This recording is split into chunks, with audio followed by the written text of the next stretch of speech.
Shannon needed to have some accountability because he gave them something to shake down. He gave them something to target by making poor choices. If you say that one more time, I'm going to choke out of you when I see you. Must be in this young woman got audio, video, and text messages. If you know all of those things are out there, you should shut the F up.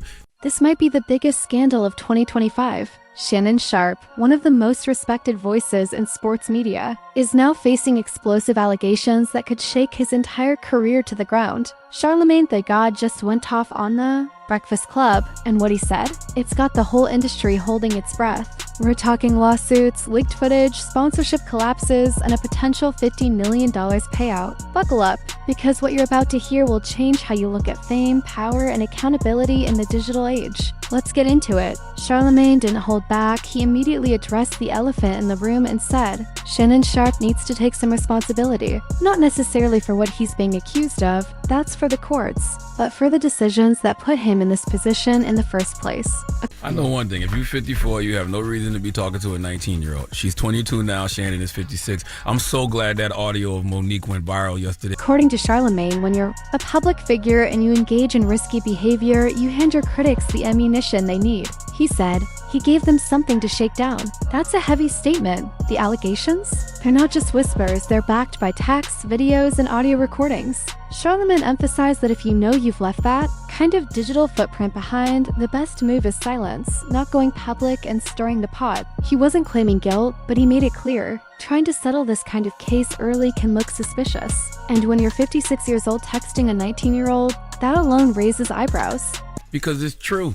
Sit your old down and go find somebody your age and build a family with them. As I said yesterday, men, we need stability and we need discipline. Charlamagne was crystal clear. Men in power need discipline and boundaries. He didn't accuse Sharpe of anything directly, but warned that poor judgment opens the door for chaos. This wasn't just a commentary. It was a warning to every influencer out there. Your choices matter, and receipts last forever. Charlamagne made a huge point. This isn't a criminal trial, it's a civil case.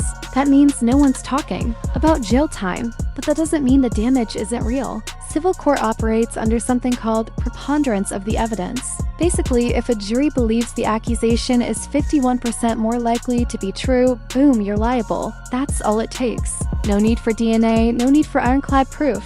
Charlamagne came in hot, saying that even without a guilty verdict, the fallout can be devastating. We've seen it before. Careers ended, endorsements lost, reputations destroyed, all before a single ruling is made. And she says that she alleges that the was brutal, like it was very it was aggressive. Attorney Monica Reyes broke it down further, saying that civil filings can create financial earthquakes.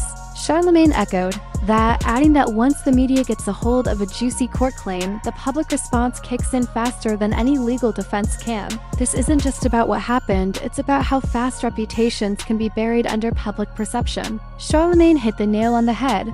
Algorithms move faster than subpoenas. In the digital age, your name gets dragged before your case even gets a docket number. That's the real danger. One of the most brutal realities of being a high-profile figure today, your whole brand can collapse before lunch. Charlamagne zeroed in on how sponsors and advertisers react when stuff like this hits the headlines. The moment controversy starts trending, brands hit the eject button. It's all about morality clauses, vague language in contracts. That lets companies pull out the second your name becomes toxic. DJ Envy added that ad agencies were already freezing campaigns connected to Sharpe. Charlamagne compared it to a stadium scoreboard going dark in overtime. You don't even know the final score, but you know somebody just pulled the plug. Sharpe's got deals, shows, networks, all of that could be on pause. Charlamagne said if a soft drink company smells smoke, they're not waiting for the fire, they're out. This isn't just about guilt or innocence, it's about brand risk. When sponsors think you're a liability, they cut their losses. And that's often long before a court ever hears a single word. It's the era of corporate cancel culture, not always fair, but very real. Charlamagne made it crystal clear. In 2025, your digital trail is your legacy. With texts, emails, GPS data, and DMIS, you can't hide. Attorney Monica Reyes explained that civil discovery is brutal. Every message, every location ping, every private photo, Fair game. Charlamagne said it's not even about what happened, it's about what they can prove with pixels. That's why he stressed that Sharpe's case will live and die by the electronic evidence. If there are videos, if there are texts, if there's audio, the truth doesn't need a courtroom, it just needs a good internet connection. Charlamagne also warned that we live in a world where clips go viral faster than facts. So even if something is taken out of context, the damage is often already done. He said digital breadcrumbs can either clear your name or bury you, and once something spreads online, you can't rewind it. Welcome to the age of receipts where privacy is a myth and screenshots are forever. Charlamagne described the public reaction as a full-on civil war.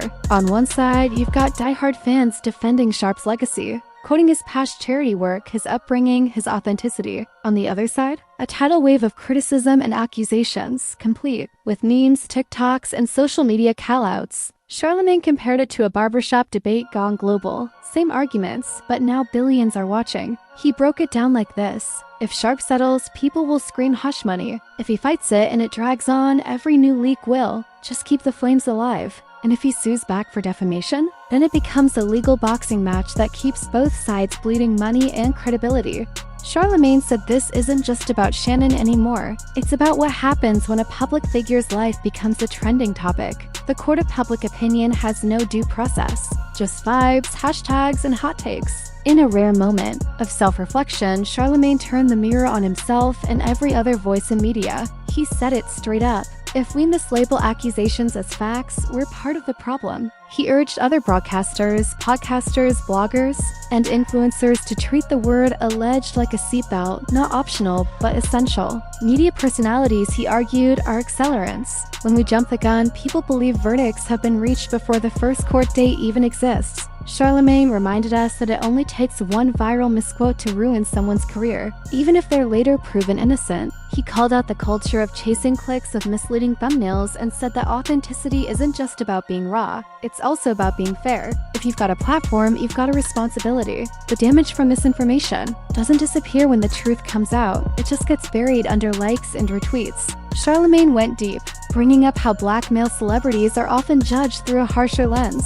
He said that when controversies hit, stereotypes flood the conversation. He talked about how Sharpe's southern accent, once praised as authentic and grounded, is now being twisted by critics as unrefined. It's subtle, but it's powerful. Charlamagne said it's a reminder that race, class, and culture always color the way people perceive scandals. And it's not just about Shannon, it's about the entire system. When a black man with a powerful voice and massive following gets accused, the backlash can come faster and hit harder. Charlamagne urged his listeners to spot these biases and challenge them. He wasn't defending wrongdoing, just calling for fairness. Everyone deserves due process, regardless of their background. He challenged fans to ask tougher questions, not just about the allegations, but about how narratives are shaped around them. Charlamagne exposed a brutal truth. Scandals sell. He broke down how the second this story dropped, TikTok clips, YouTube reactions, and Twitter threads exploded. People were literally profiting off of Shannon's downfall. He called it monetized outrage. DJ Envy even joked about betting sites putting up odds on whether Sharpe would speak by the Super Bowl. Charlamagne wasn't laughing. He called it a circus, a system that turns pain into profits. He warned that we're living in an era where every downfall becomes content. And the worst part? The more dramatic it gets, the more it spreads. He said we've got to stop chasing spectacle and start respecting the process. Because if we don't, we're just feeding the machine and one day it might be us on the chopping block. Scandal isn't just news now, it's entertainment, and that's a problem. Charlamagne dove into the lawsuit's long-term consequences, not just for Sharpe, but for the entire media and sports landscape. He said this case could reshape how networks write contracts, how brands evaluate risk, and how influencers protect their image. Attorney Monica Reyes explained that once a lawsuit like this hits, it triggers a chain reaction. Media companies might be subpoenaed, producers could be called as witnesses, and sponsors start pulling out. Charlamagne even predicted that Sharpe might end up moving to a subscription-only platform just to maintain income. But he warned, that move limits cultural impact. Once you're behind a paywall, your reach shrinks. This isn't just a personal scandal, it's a business crisis. Charlamagne called it a reputation recession and said it's going to force everyone in the spotlight to think twice about how they move and who they trust. In his final take, Charlamagne zoomed out. He said the story isn't just about one man, it's about how we handle accountability in the age of instant information. He reminded us that in today's world, people don't wait for verdicts, they react to headlines. He urged listeners to slow down, read the filings, follow the facts, and resist the urge to pick a side based on memes. He said, "Your feed will reload 100 times before this case even hits discovery." And that's the truth. Charlamagne warned that if we don't learn how to navigate these stories with patience and care, we're going to keep burning people at the stake, guilty or not. He closed with a powerful message. We need a better blueprint for how we treat allegations, how we protect both accusers and the accused, and how we define truth in an era where retweets move faster than reality. This wasn't just a hot take, it was a call for evolution.